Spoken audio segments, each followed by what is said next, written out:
ओम नमः शिवाय। मित्रों, आप सभी का हमारे YouTube चैनल एस्ट्रो मेडिटॉक्स पर हार्दिक अभिनंदन है। मित्रों, बहुत सारे जिज्ञासुओं की जिज्ञासा लेकर के आज हम उपस्थित हुए हैं। बहुत सारे लोगों ने बोला था कि माँ भद्रकाली के ऊपर भी कुछ कहें, तो आज मैं माता भद्रकाली के ऊपर आपको बताने जा रहा हूँ। माता भद्रकाली क्या है?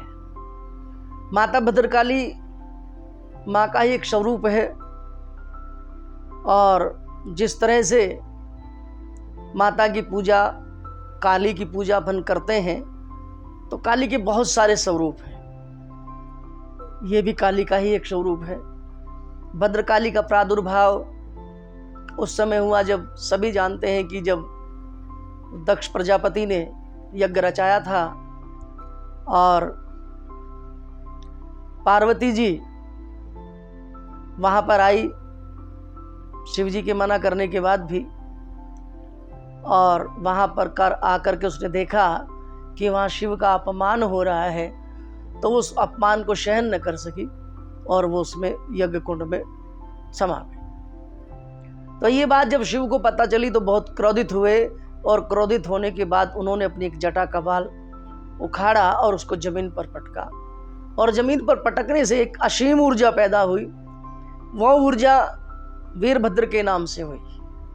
सभी जानते वीरभद्र ने उस यज्ञ का पूरा विध्वंस कर दिया था, और वहां जितने भी लोग बैठे हुए थे यज्ञ इत्यादि में, उन सबको जो है उसने क्या हाल किया था सभी जानते हैं। तो वीरभद्र के साथ ये भद्रकाली भी प्रकट हुई। ये भद्रकाली, कुछ लोग इसको मृत्यु की स्वामिनी भी कहते हैं, दक्षिण दिशा की स्वामिनी भी कहते हैं।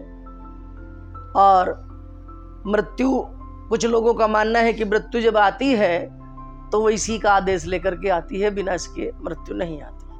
अलग अलग धारणाएं हैं, अलग अलग व्याख्याएं हैं, लेकिन भद्रकाली एक उग्र शक्ति के रूप में मानी जाती है।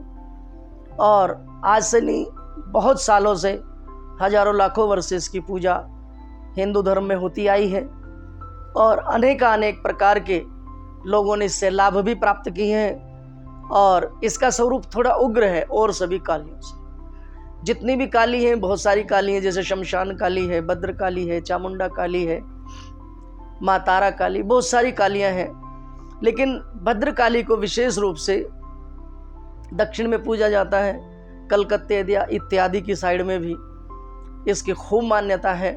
और वहाँ जब दुर्गा पूजा होती है तो दुर्गा पूजा में माँ दुर्गा के साथ साथ भद्रकाली की पूजा भी वहाँ की जाती है। दक्षिणेश्वरी का जो मंदिर है और जो काली का मंदिर है वहाँ कलकत्ता के अंदर, उसको भी लोग भद्रकाली के रूप में पूजते हैं, भद्रकाली के रूप में मानते हैं। अलग अलग तरह की मान्यताएं हैं, अलग अलग तरह के लोगों की चीज़ें हैं। भद्रकाली का स्वरूप एक ऐसा स्वरूप है, एक उग्र स्वरूप है। ये जलती हुई आग के समान है, और ऐसा नहीं है ये केवल शत्रुओं के ऊपर ही जलती हुई आग के समान प्रहार करती है, और भक्तों के लिए हमेशा अभयदान देती है। भक्तों को हमेशा ये अपने गले से लगा करके रखती है। जो भक्त एक बार इसकी शरण में आ गया तो उसको फिर उसको रोग, शोक और मृत्यु आदि की चिंता उसको कभी नहीं होती। ऐसे ही माँ भद्रकाली, ये माँ भद्रकाली का स्वरूप है, और विकराल रूप है, हाथ में त्रिशूल है, और जैसे शत्रुओं पर प्रहार करने की मुद्रा में ही माँ हमेशा भक्तों को दर्शन देती है, और उनके जितने भी कष्ट होते हैं, कठिनाइयाँ होती हैं, समस्याएं होती हैं, या जो शत्रु होते हैं, उनको भी भद्रकाली पल भर में समाप्त कर देती है। तो माँ भद्रकाली का ऐसा ही स्वरूप है। माँ भद्रकाली ज़्यादातर रूपों में हम लोग अलग अलग रूपों में इसको मानते हैं, और किसी छोटे से छोटे गांव में भी चले जाएं, छोटे से छोटे शहर में चले जाएं, या बड़े से बड़े शहर में चले जाएं, हर जगह आपको भद्रकाली माता के काली के मंदिर मिल जाएंगे। लोगों की मान्यता है, कोई भद्रकाली के रूप में मानता है, कोई महाकाली के रूप में मानता है, कोई शमशान काली के रूप में मानता है, कोई अन्य काली के रूप में मानता है। इसके अलावा भी जहाँ कहीं बड़े पुलों आदि का निर्माण होता है, आप भारत के अंदर देखें तो जब कभी बड़े पुलों का निर्माण होता है, उन पुलों के पास या किसी बड़ी गुफाओं का निर्माण होता है, या पहाड़ काट करके जब उसमें रास्ते बनाए जाते हैं, तब भी वहाँ पर माता महाकाली यानी कि भद्रकाली का जो है वो बिठा दी जाती है, मूर्ति रख दी जाती है, और कहीं कहीं तो मंदिरों का भी निर्माण हो जाता है और भद्रकाली को पूजते हैं, ताकि जो इसमें विघ्न है, जो इसमें बाधाएं हैं, वो माँ काली उन सबको दूर करते। ये माँ काली का स्वरूप है। तो इसी स्वरूप को हम सभी जानते हैं, सभी पहचानते हैं। और इसकी भेंट पूजा भी इसकी अलग अलग तरह से लोग अलग अलग देते हैं। नारियल चुनरी इत्यादि से लेकर के लोग दोनों तरह की इसमें साधनाएं कर सकते हैं। तामसिक साधना भी करते हैं। तामसिक साधना में तो लोग इसमें मांस मदिरा का भी इस्तेमाल करते हैं। लेकिन जो सात्विक साधना है, सात्विक साधना में जो पूजा पाठ के समान होते हैं, वो सभी जानते हैं कि नारियल है, चुनरी है, हलवा है, पूरी है, और मधु का भोग लगाया जाता है। मधु, क्योंकि मधु के दो अर्थ हैं, शराब भी मधु को कहते हैं और शहद भी मधु को कहते हैं। तो दोनों रूपों में सात्विक लोग जब इसकी पूजा करते हैं तो वो मधु स्वरूप माँ को मधु का भोग लगाते हैं, और जो तांत्रिक लोग होते हैं वो शराब इत्यादि का भोग लगाते हैं। अलग अलग मान्यता है, अलग अलग चीजें। ये कर क्या सकती है? भद्रकाली एक प्रचंड देवी है, एक ऐसी देवी है जिसके माध्यम से इस जगत की आप सबसे सब चीजों को प्राप्त कर सकते हो। सबसे बड़ी चीज क्या है कि आपको किसी को अच्छा करना हो या किसी का कार्य को बिगाड़ना हो, दोनों कार्य को ये पूर्णतः कर देती है। दूसरी चीज भोग और मोक्ष, दोनों चीजों को ये दे देती है। आपको सांसारिक भोग चाहिए तो वो भी आपको प्राप्त हो जाएंगे, और आपको मोक्ष चाहिए तो ये मोक्ष भी हो जाएंगे।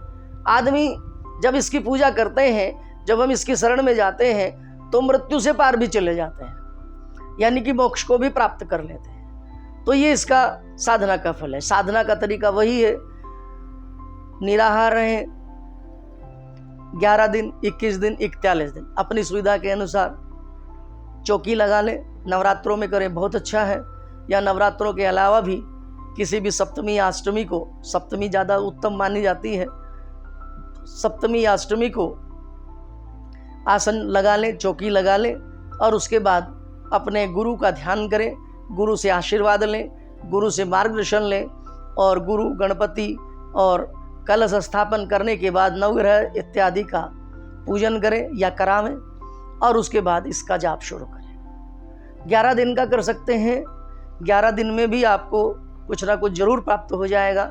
21 दिन का भी कर सकते हैं और 41 दिन का भी कर सकते हैं। 40 दिन जाप करें और 41वें दिन हवन इत्यादि करके माँ का भोग इत्यादि दें।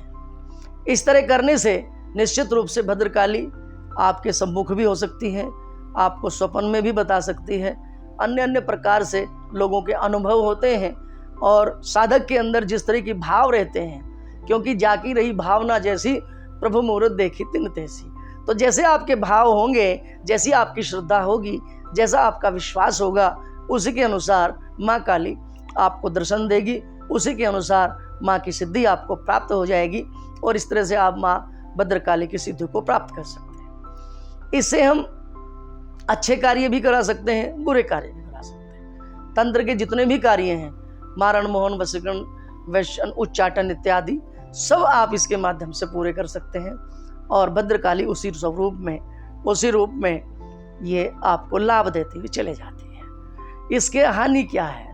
हानि सिर्फ इसमें एक ही है, अगर आपने अपना रास्ता बदला तो ये भी अपना रास्ता बदल लेती है। जो रास्ता आपके गुरु ने बताया है, जो रास्ता जिनसे भी आपने जो भी मंत्र लिया है, उसी के माध्यम से, उसी शक्तियों का वही भोग प्रसाद आप देते रहे, तो ये कभी कुछ आपका अहित नहीं करेगी। लेकिन अगर आपने साधना में कोई विघ्न किया, या साधना में कोई गलती कर दी, या आपने जो ब्रह्मचर्य है उसको तोड़ दिया, या परनारी से आपने कुदृष्टि रख दी, तब भी वहाँ पर यह आपको नुकसान कहीं ना कहीं पहुँचा देगी। तो इन सब चीज़ों से आपको बचना है। तो साधना वही लोग करें जो स्वस्थ हो, प्रसन्न मन हो, किसी तरह की कोई बीमारी ना हो, हष्ट पुष्ट हो, और आप कर सकते हैं। इसमें आयु का कोई बंधन नहीं है, किसी भी आयु में ये की जा सकती है। तो उसको करें, करने पर आपको निश्चित रूप से इसका लाभ मिलेगा, और लाभ लेने के बाद आप इसको कर सकते हैं। मंत्र बहुत सारे हैं, दुर्गा सप्तशती में भी कई मंत्र आते हैं, और एक सरल मंत्र आपको हमारे डिस्क्रिप्शन बॉक्स में मिल जाएगा, वहाँ से आप इसका मंत्र ले लें। या विशेष रूप से अगर आप इसकी कृपा चाहते हैं और आप चाहते हैं कि ये जल्द से जल्द फलित हो जाए, तो आप हमसे संपर्क करें। कमेंट बॉक्स में नंबर भी हमारा मिल जाएगा, वहाँ से आप संपर्क कर लें, तो ये जल्द से जल्द आपको सिद्ध हो जाएगी। और सिद्ध होने के बाद आप इससे अनेकानेक कार्य कर सकते हैं, अनेकानेक चीज़ों को कर सकते हैं। सबसे पहला काम ये आपके कार्य को, आपके व्यापार को, आपके घर को और आपके परिवार को समस्त विघ्नों से दूर कर देती है। किसी तरह का कोई रोग शोक हो उसको हटाएगी, और किसी तरह का कोई जादू टोना इत्यादि आपके घर में किसी ने कर दिया हो, वह स्वतः ही समाप्त हो जाएगा। या कोई करना चाहता हो तो उसको भी ये आके पहले ही आपको आभास हो जाएगा कि ये व्यक्ति ये करके गया है, या ये व्यक्ति मेरे घर में ये करने वाला है। तो ये बहुत बड़ी साधना है, इस तरह से आप इसको कर सकते हैं। लेकिन इसके साथ माँ भद्रकाली के साथ आपको शिव का पूजन भी अवश्य करना पड़ेगा। क्यों? क्योंकि भद्रकाली बिना शिव के अधूरी है। बिना शिव के कोई भी काली अधूरी है, तो शिव से ही शक्ति प्राप्त होती है। तो शिव को इसके साथ जरूर रखें, और इसके साथ साथ जब आप इसकी साधना करेंगे तो निश्चित रूप से आप उसका लाभ मिलेगा। आपको वीडियो हमारी कैसी लगी? किसी और विषय पर आप वीडियो चाहते हैं तो उसके लिए भी हम प्रयास करेंगे। और इसी के साथ सभी को प्रणाम, धन्यवाद। अच्छी लगे तो लाइक करें, शेयर करें। धन्यवाद।